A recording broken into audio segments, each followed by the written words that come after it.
이걸 활용하시는 동안에는 대기업에 다니시는 분들보다 조금 더 돈을 많이 모을 수가 있어요. 통제가 안 돼서 찾아오시는 분들도 있죠. 다음 달 카드값을 못 내겠다. 안녕하세요, 머니아입니다. 자기소개를 하려고 하는데 제가 자산관리사 자격이나 재무설계사 자격, 은행원 출신이었다 이런 얘기 해도 노잼이겠죠? 그래서 제가 좋아하는 이야기를 좀 해볼게요. 저는 은행에 다닐 때 한 분이 오셔서 저한테 상담을 쭉 받으셨던 적이 있어요. 이분이 월급 200만 원인데 나중에 꼭 내 집 마련을 하고 싶다 이런 분이셨어요. 제가 월급 200만 원을 받는다는 얘기 들었을 때 어떻게 해야 될지 좀 반신반의하기도 했었는데 결국에 이분께서 월급 200만 원을 시작하셔서 4년 동안 1억 원을 모으셨어요. 그리고 나서 이 얘기를 다시 듣는데 엄청 뿌듯하더라고요. 그래서 제가 유튜브도 시작하게 됐고 은행도 퇴사를 해서 이 일을 하기 시작했어요. 월급관리 코치 머니아입니다. 이렇게 인사드려요. 이제 월급 분포를 좀 설명드리자면은 통계적으로 자료가 나와 있겠죠. 중소기업은 얼마, 중견기업은 얼마, 대기업은 얼마 이런 식으로 분류가 되어 있는데 중소기업에 다니시는 신입사원들 기준으로 했을 때는 한 2,800만 원 정도가 평균일 거예요. 그리고 대기업에 다니시는 분들은 한 4천만 원 정도가 연봉의 평균일 겁니다. 근데 사실 이런 평균이 중요하진 않아요. 연봉을 4천만 원을 받던 연봉 2,800만 원을 받던지 내가 재테크에 얼마나 관심이 있는지 내가 얼마나 노력할 건지 투자를 공부할 수 있는지 그런 의지가 있는지 이게 가장 핵심이라고 생각합니다. 제가 자기소개 때 설명드렸던 월급 200만 원 받는 분도 월급 200만 원을 받으니까 평균보다 훨씬 적게 받으셨죠. 그럼에도 불구하고 1억 원을 모으셨고 지금은 남자친구분이랑 데이트 갈 때도 카페에 가는 게 아니라 모델하우스, 부동산 데이트 이렇게 하신다고 해요. 여러분들도 하실 수 있습니다. 여러분들도 가지고 있는 잠재력이 있으니까요. 이제 월급 200에 자취까지 하고 중소기업 다니고 이런 상황인 분들이 많죠. 이런 분들은 이제 국가에서 좀 도와주는 상품들이 있어요. 예를 들어서 내일채용공제라든지 청년통장이라든지 이걸 활용하시는 동안에는 대기업에 다니시는 분들보다 조금 더 돈을 많이 모을 수가 있어요. 내일채용공제도 해주지 않는다면은 본인 속한 지역에 청년통장을 운영하는 지역들이 있어요. 서울이나 부산이나 이런 곳들. 청년통장에 가입하시면은 가입한 납입원금의 일정 수준 이상은 그쪽 지자체에서 보조를 해주는 부분이 있어요. 그래서 이런 상품들도 있으니까 관심 갖고 투자하시면 좋을 것 같아요.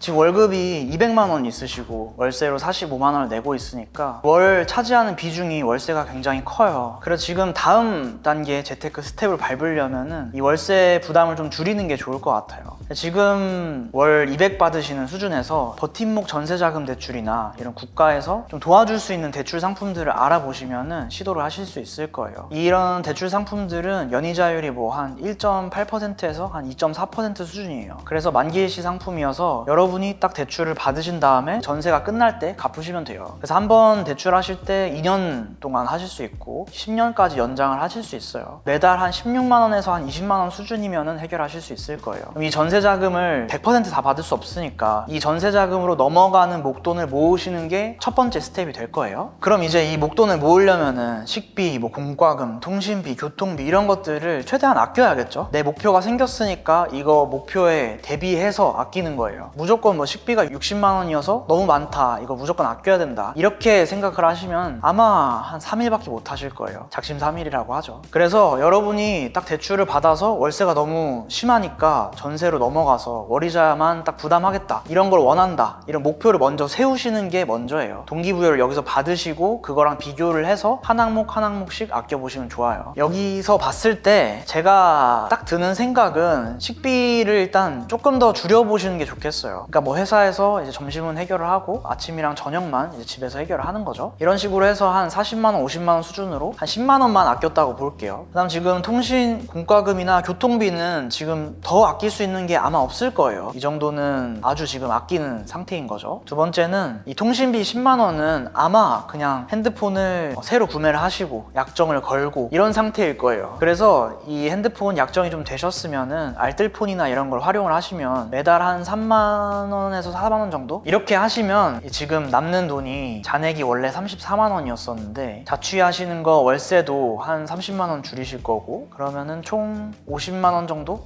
수가 줄여지겠죠. 저축률로 따지면은 200만 원 중에 이제 80만 원이니까 뭐 한 40% 정도 저축이 되실 거예요. 이제 이 80만 원을 어떻게 굴리면 좋을까 이거를 고민을 해봐야겠죠. 지금 이제 전세로 옮겨왔다고 생각을 하는 거예요. 매달 한 80만 원 정도를 굴리겠다 하셨을 때 지금 처음에 시도해볼 수 있는 건 첫 번째로 고려하셔야 될 건 내일채움공제나 청년통장이나 이런 지자체에서 도와주는 거, 국가에서 도와주는 상품을 가장 먼저 가입하시는 게 좋아요. 매달 10만 원에서 20만 원 정도 가입을 하실 거예요. 20만 원이라고 가정을 할게요. 그럼 20만 원은 이제 국가에서 도와주는 상품들을 가입한다. 그럼 60만 원이 남죠. 60만 원은 40만 원 정도는 사회초년생들한테 은행에서 특판을 하는 상품들이 있어요. 처음 이 은행을 주거래 은행으로 한다든지 신한은행으로 따지면은 뭐 주거래 드림 통장이라든지 이런 상품들은 이자율이 꽤 괜찮아요. 뭐 한 2% 3%라도 되니까 이런 상품을 먼저 가입을 하시고 나머지 20만 원은 펀드로 시작해 보시는 걸 추천드려요.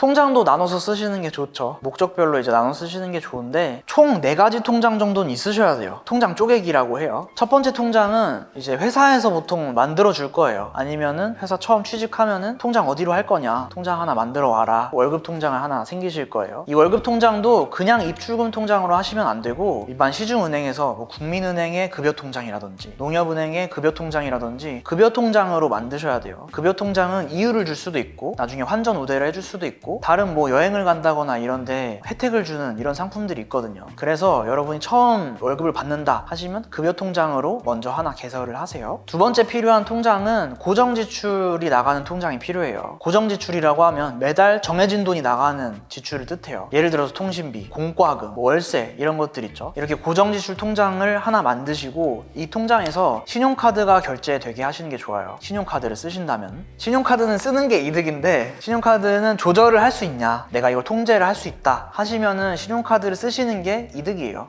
통제가 안 돼서 찾아오시는 통제가 안 돼서 찾아오시는 분들도 있죠. 뭐 예를 들어서 다음 달 카드값을 못 내겠다. 그럼 뭐 리볼빙이나 이런 걸 하게 돼요. 그럼 이제 대출 이자나 이런 것들이 쌓이니까 이걸 이제 갚고 해결하려고 오시는 분들도 있죠. 영상 보시는 분들이 그렇게 되면 안 되겠죠. 그래서 제가 이제 고정지출 통장으로 나누라고 한 이유도 고정지출 나가는 것들만 신용카드로 결제되게 해놓으면은 신용카드를 직접 쓰는 게 아니니까 특별하게 추가로 더 쓰거나 하지 않고 그냥 딱 혜택만 볼 수 있게 세팅을 해놓으면 되니까요. 그 다음 이제 세 번째 통장은 CMA 통장을 하나 만드셨으면 좋겠어요. CMA 통장이라고 하면 증권사의 입출금 통장이라고 보면 돼요. 근데 은행에서는 일반 통장을 만들면 뭐 이자를 주거나 이런 것들 혜택이 없잖아요. 증권사는 입출금 통장이라는 CMA 통장을 하나 만들면 이 CMA 통장에서 뭐 금리적인 혜택을 좀 줘요. 뭐 예를 들어서 매일매일 이자를 조금씩 준다든지 연이율로 따지면 뭐 0.5%, 뭐 1% 이 정도 수준을 줘요. 그렇기 때문에 이걸 비상금 통장으로 활용을 하셨으면 좋겠어요. 네 번째 통장은 투자용 통장을 하나 만드셨으면 좋겠어요. 이것도 증권사에서 CMA를 활용하셔도 좋고 입출금 통장을 활용하셔도 좋아요. 이 통장으로 돈이 이체되게 해 두신 다음에 여기 이 통장에서 뭐 청약저축도 나가고 적금하시는 것도 나가고 뭐 주식 투자나 펀드 투자하시는 것도 이 통장에서 이체되게 하시는 게 가장 먼저 해결돼야 될 거예요. 이렇게 해두지 않으시면은 내 생활비랑 내가 투자하는 돈이랑 막 섞이게 되고 나중에 관리하기가 어려워질 수 있어요. 이렇게 하면은 이제 급여 통장, 비상금 통장, 투자하는 통장, 고정지출용 통장 이렇게 4개가 해결이 되죠. 여기서 그러면은 내가 생활비는 어디서 써야 되냐 라고 하실 수 있어요. 내가 이제 월급이 급여 통장에 25일에 들어온다 하시면 이때 자동이체가 돼서 4개 통장으로 다 나가게 될 거예요. 남는 돈이 생겨요. 급여 통장에. 뭐 예를 들어서 지금 세후 200만 원을 받으셨다 하시면은 다 나가고 생활비로 한 50만 원 정도가 이 통장에 된다 하시면 여기서 이제 체크카드를 발급하셔가지고 이 통장에서 체크카드를 쓰시는 걸 추천드려요.